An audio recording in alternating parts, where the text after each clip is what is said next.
दोस्तों तीसरे और आखिरी वनडे मैच में मिली पाकिस्तान को तारीख की इबरतनाक और शर्मनाक शिकस्त। जी हां दोस्तों, इस शिकस्त के साथ ही पाकिस्तान इस ओडीआई सीरीज से भी हाथ धो बैठा और इस सीरीज हारने के बाद मोहम्मद रिजवान इंटरव्यू में आपदीदा हो गए। जी हां दोस्तों, वजह बता दी कि भाई साहब इन खिलाड़ियों की वजह से, जानबूझकर इनकी वजह से हम ये मैच नहीं हारे बल्कि सीरीज भी हार चुके हैं। वो कौन से खिलाड़ी हैं और किन खिलाड़ियों की अब पक्की पाकिस्तान टीम से छुट्टी हो जानी चाह रही है, वो भी आप लोगों को बताते हैं। लेकिन दूसरी जानब एक रुख तो यहाँ पर ये है, जबकि दूसरा रुख जो है वो रमीज राजा है। जी हाँ दोस्तों, रमीज राजा ने यहाँ पर रिजवान को खरी खरी सुना दी जब रिजवान ने इंटरव्यू में ऐसी बातें की और यहाँ पर खिलाड़ियों के बारे में यहाँ पर ऐसा कुछ कहा, वो भी आप लोगों को बताते हैं। लेकिन रमीज राजा ने यहाँ पर रिजवान की कैसे क्लास लेते हुए उसको खरी खरी सुना दी और यहाँ पर नाजेबा अल्फाज का इस्तेमाल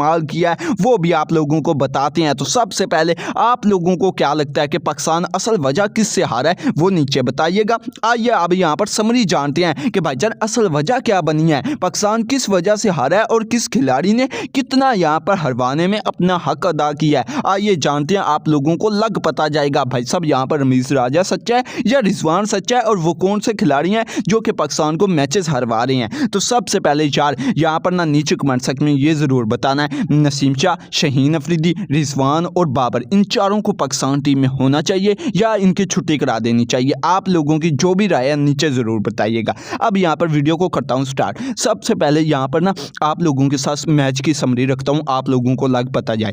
अब नंबर 1 पर ना पाकिस्तान ने ना टॉस जीत लिया। जी हाँ दोस्तों, यहाँ पर इस मैच का पाकिस्तान ने टॉस जीता। रिजवान ने पहले यहाँ पर बॉलिंग करने का फैसला किया और जब पाकिस्तान टीम की यहाँ पर बॉलिंग आती है, नसीम शाह यहाँ पर दूसरे ओवर में यहाँ पर यानी कि ओपनर को चलते करते हैं, सिर्फ और सिर्फ यहाँ पर 8 रन होते हैं, पहला आउट हो जाता है वेस्ट इंडीज़ का। उसके बाद पाकिस्तानी बॉलर्स अच्छे गिरफ्त हासिल करते हैं। जी हाँ दोस्तों, पाकिस्तानी बॉलर्स ने बहुत अच्छी बॉलिंग की है, सिर्फ और सिर्फ 40वें ओवर तक। 40 ओवरों के बाद लास्ट के 10 ओवरों में ऐसी पिटाई उतरी है ना इन लोगों की, ऐसी यहाँ पर दुर्गत बनाई है, हम यहाँ पर सोच भी नहीं सकते। ये वही पाकिस्तानी बॉलर हैं जिनको माना जाता था कि भाई साहब पहले रन्स बना लें, लास्ट के 10 ओवरों में हमसे रन्स नहीं बनेंगे। ये वो बॉलिंग उसके सामने यहाँ पर लास्ट के 5 ओवरों में 100 रन्स लगाए। जी हाँ दोस्तों, और यहाँ पर आप लोगों को बताता चलूँ, उनके कप्तान शही होप ने यहाँ पर निकल कर यहाँ पर चपेड़े मारी हैं पाकिस्तानी बॉलर्स को, खासकर यहाँ पर नसीम शाह की दुर्गत हुई है। जी हाँ दोस्तों, नसीम शाह की बात की जाए, 50वें ओवर में लास्ट ओवर में मेरे ख्याल के मुताबिक वहाँ पर 260 रन का टारगेट बनता था,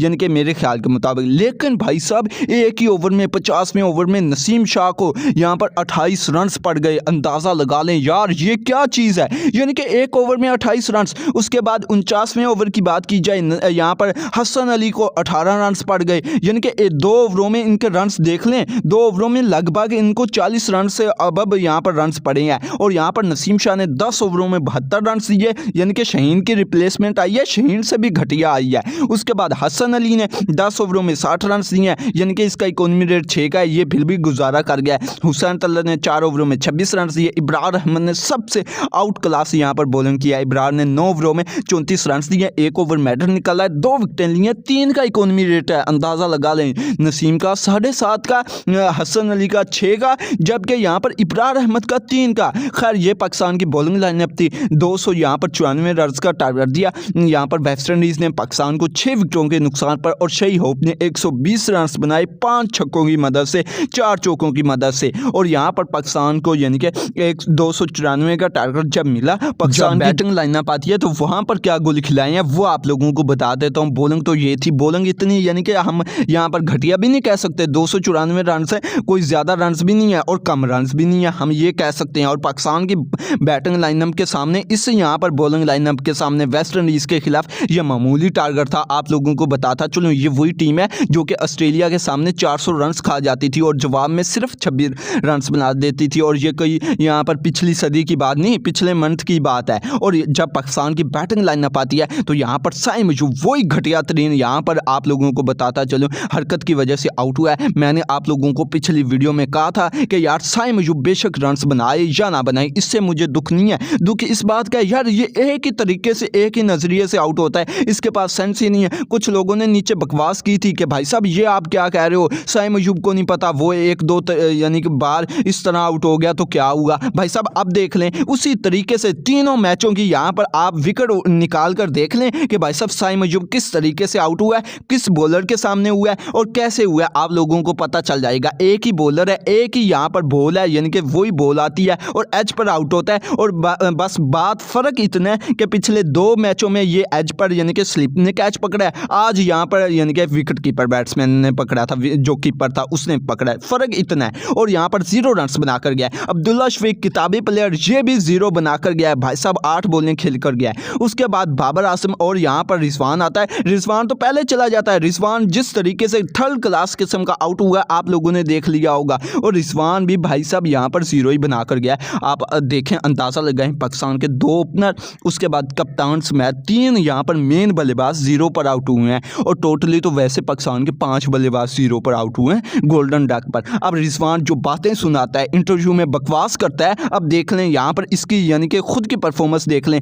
यानी कि ये 0 रन बनाकर गया है। पिछले मैच में 38 बॉलों पर 16 रन बनाकर गया था, अंदाज़ा लगा लें। उसके बाद बाबर आजम ने भाई साहब ने इसने भी यानी कि पिच पर आकर हक दिया है। अब देखें 23 बॉलों पर इसने 9 रन बनाए हैं और आपके सामने है परफॉर्मेंस। और ऊपर से यहाँ पर कहते हैं हमें T20 में क्यों नहीं शामिल करते यार, मतलब कि यार कुछ भी आप जो भी बोलोगे वो आपका यानी कि आपका जो भी यहाँ पर हुक्म होगा वो पूरा होगा। यानी कि देखें अब इसको T20 में लेकर आए, मैं ये नहीं कहता T20 में लेकर ना आए, ये कहता हूँ यार परफॉर्म तो करे आकर। अब देखें तीनों मैचों की परफॉर्मेंस देख लें। अब पहले मैच में इसने बेशक घटिया परफॉर्मेंस दी थी, स्लो पारी खेली थी, लेकिन मैंने फिर भी डिसेंट पारी कहा था। वो क्योंकि प्रेशर में खेल रहा था। दूसरे मैच में हद होगी 0 पर हुआ है, चलो खैर है। तीसरे मैच में फिर से 23 बॉलों पर 9 रन। अब कब तक इस तरह के खिलाड़ियों को यार आप सर पर उठाएंगे? इसकी जगह साहबजादा फरहान को क्या यार उसका हक नहीं है? वो पाकिस्तानी नहीं है, यानी कि वो पाकिस्तानी नहीं है, क्यों नहीं उसको खिला सकते? बस बात वही है कि भाई साहब कुछ लोग फिरे हुए हैं कि भाई साहब बाबर को होना चाहिए, बाबर को होना चाहिए, और ये हद है कि इनसे 100 रन नहीं बनता। उसके बाद आगा सुलेमान ये कप्तान है भाई साहब, नाइब कप्तान है, 30 रन बना गया। अब देखें आप क्या कह सकते हैं, सबसे हाईएस्ट रन बनाकर गया है। यही हमारे लिए यहाँ पर सेंचुरी के मुतरादिफ यहाँ पर बात होगी कि 30 रन बना गया। उसके बाद हसन नवाज आया, 13 रन बनाकर गया। इस बेचारे को तो कह भी क्या सकते हैं, आपके स्टार यहाँ पर ये यानी कि कर रहे हैं, इसको क्या कह सकते हैं। पहले मैच में इसने इज्जत बचाई थी, दूसरे मैच में इसने यानी कि इज्जत बचाई थी, अच्छे रन बना गया था। आज यहाँ पर 13 रन बनाकर गया। हुसैन तलत 1 रन बनाकर गया, नवाज 23 बनाकर गया। और पाकिस्तान टीम ने यहाँ पर कुल मिलाकर 92 रन बनाए हैं और 202 रन से यहाँ पर पाकिस्तान तीसरा वनडे मैच हार गई है। और सबसे जो बुरी खबर है वो ये है कि भाई साहब ये वो टीम है जो कि 10वें रैंक की टीम है, और ये वो टीम है जो कि ऑस्ट्रेलिया से 26 रन पर ऑल टीम आउट हुई थी। और ये वही टीम है जिसको ऑस्ट्रेलिया ने, इंग्लैंड ने, साउथ अफ्रीका ने 400 रन पिछले मंथ ठोका था। और यहाँ पर हमारी परफॉर्मेंस देख लें, जबकि यहाँ पर मोहम्मद रिजवान का कहना है कि हमारे ओपनर्स ने अच्छा परफॉर्म नहीं किया, हमारे बॉलर्स ने यहाँ पर नसीम और हसन अली ने अच्छा परफॉर्म नहीं किया, जिसकी वजह से हम हार गए हैं। जबकि रमीज़ राजा ने यहाँ पर उल्टा ही यहाँ पर कहा है कि भाई साहब उन्होंने तो कुछ किया नहीं, आप कुछ कर लेते, आप लीडरशिप यहाँ पर कर रहे थे, यानी कि आप लीड कर रहे थे, तो आपका काम था, अगर वो यानी कि कुछ नहीं भी कर गए तो आप जितवा देते। तो तब यहाँ पर मोहम्मद रिजवान चुप हो गया, और चुप होनी बनती भी है। रमीज़ राजा ने बिल्कुल सही वक्त पर सही यहाँ पर इसके साथ की है और इसकी बेइज्जती की है। और आप लोगों को क्या लगता है कि पाकिस्तान टीम से किन किन खिलाड़ियों को आउट हो जाना चाहिए, नीचे ज़रूर बताइएगा।